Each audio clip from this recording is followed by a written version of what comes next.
Hello everyone! We're back with another integral problem. Let's dive in. Here's what the question says. We're given an increasing and continuous function f, defined on the set of real numbers. Some values of the function are provided. f0 equals 2, f of 1 equals 3, and f2 equals 4. Based on this information, we're asked, what could be the value of the definite integral of f of x from 0 to 2? Let's start by taking the problem text on the left side of our workspace. And on the right, we'll sketch a coordinate system and mark the points given in the problem. For instance, we can place the point corresponding to x equals 0 and y equals 2 at this location. Then, the point where x is 1 and y is 3 can be placed over there.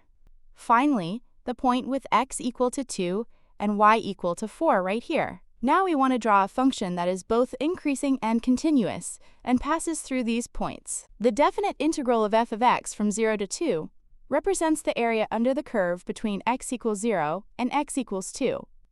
In other words, we're being asked to estimate the area of the blue region under the graph.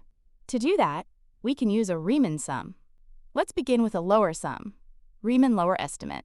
Here's a red rectangle. Its base is 1 unit, and its height is 2 units. So the area is 1 times 2 equals 2 square units. Right next to it, we have another rectangle with a height of 3. So its area is 1 times 3 equals 3 square units. Add them together, and our lower estimate becomes 2 plus 3 equals 5. But as you can see, there's still a bit of the blue region left unaccounted for. To include more of that, let's now look at the upper sum, Riemann upper estimate. We draw another rectangle, this time with height 3.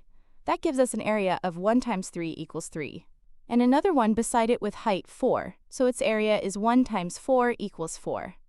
That gives us an upper estimate of 3 plus 4 equals 7. Now let's check the answer choices.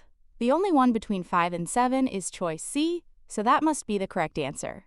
And that's it for today. If you'd like to see more videos like this, don't forget to give it a like and subscribe to support the channel. See you in the next problem.